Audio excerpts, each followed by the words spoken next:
गं हरेः पुलकभूषणमाश्रयन्तीं भृङ्गाङ्गनेव मुकुलाभरलन्तमालम् अङ्गीकृता किल विभूतिरपाङ्गलीला माङ्गल्यदास्तु मम मङ्गलदेवताया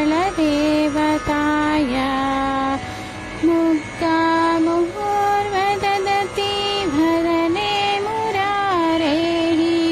प्रेमत्र प्रणिहितानि घटाघटानि मालादृशोन्मधुकरीह महोत्पलेया सा मे श्रियं दिशतु सागरसम्भवाया विश्वामरेन्द्रपदविप्रमथानदक्षा मानन्दहेतुरधिकं नुरविद्विषोऽपि ईशन्निषीदतु मयि क्षणमीक्षणार्थम् इन्दीवरोदरसहोदरमिन्दिराया आमीलिताक्षमधिगम्य मुदा मुकुन्दमकरन्दकन्द मनिमेषमनङ्गतन्त्रम् आकेकरस्थितकनिनेकपाक्ष्मनेत्रम् मूर्त्यै भवेन्मम भुजङ्गशयाङ्गनाय कालाम्बुदालिललितोरसि कैटभारे धाराधरे स्फुरति या तटिरङ्गनेवा मातः समस्तजगतां महनीयमूर्ति भद्राणि मे दिशतु भार्गवनन्दनाय बाह्वन्तरे मुरजितश्रितकौस्तुभेया हारावळीव हरिनीलमयी विभाति कामप्रदा भगवतोऽपि कटाक्षमाला कल्याणमावहतु मे कमलालयाया प्राप्तं पदं प्रथमः खलु यत्प्रभावात् माङ्गल्यभाजि मधुमादीनि मन्मथेन मय्यापतेत्रिदमः मन्दारमीक्षणार्थं मन्दालसञ्चमकरालय कन्यकायां दद्याद्धयानुपवनो द्रविणाम्बुधारा अस्मिन्न किञ्च विहङ्गविषण्णे दुष्कर्मकर्ममपनीय चिराय धूरं नारायणप्रणयिनी नयनाम्बुबाहः इष्टाविशिष्ट मतयोऽपि दया सृष्ट्या पदं सुलभं भजन्ते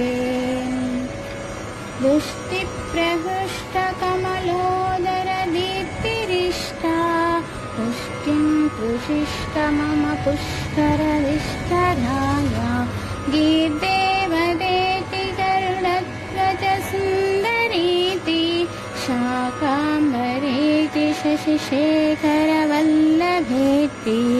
सृष्टिस्थितिप्रलयकेलिषु संस्थितायै तस्यै नमः श्रीभुवनैक गुरोस्तरुण्यै शुद्ध्यै नमोऽस्तु शुभकर्मफलप्रसूत्यै रथ्यै नमोऽस्तु रमणीयगुणार्णवायै शक्त्यै नमोऽस्तु शतपत्रनिकेतनायै पुष्ट्यै नमोऽस्तु पुरुषोत्तमवल्लभायै नमोऽस्तु नालीकनिभाननायै नमोऽस्तु दुग्धोदधिजन्मभूम्यै नमोऽस्तु सोमामृतशोधनायै नमोऽस्तु नारायणवल्लभायै नमोऽस्तु हेमाम्बुजपीठिकायै नमोऽस्तु भूमण्डलनाय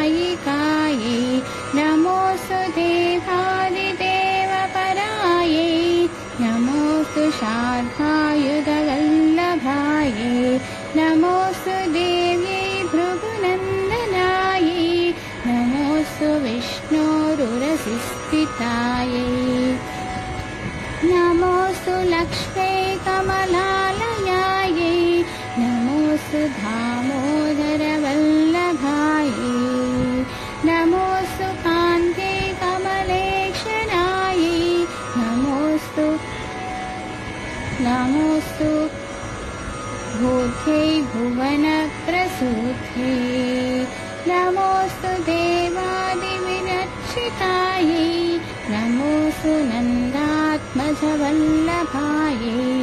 सम्पत्कराणि सकलेन्द्रियनन्दनानि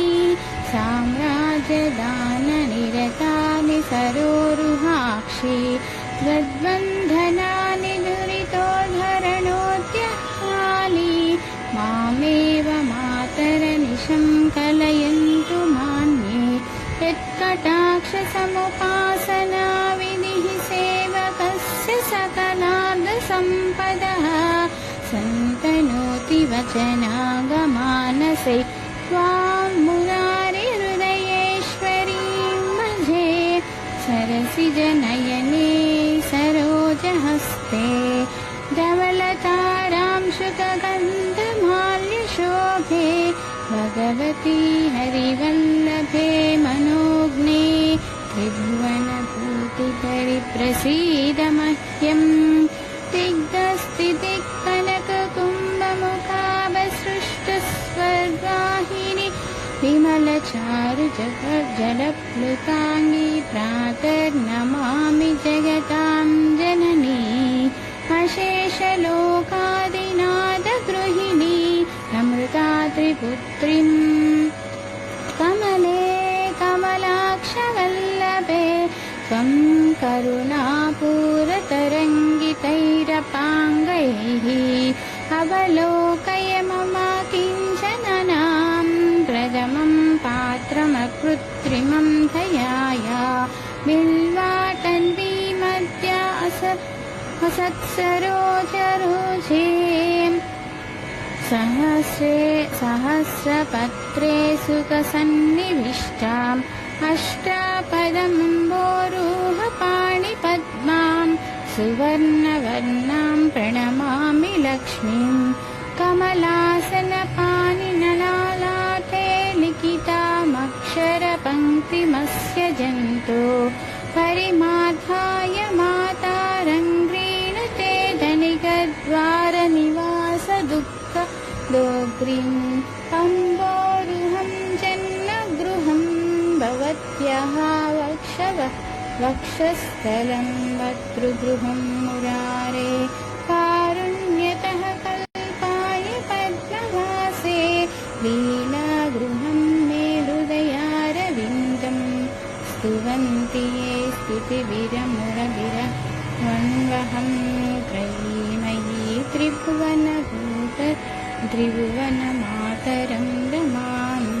गुणादिका भुरतरभाग्यभाजिनो भवन्ति ते भुवि बुधभाविताशया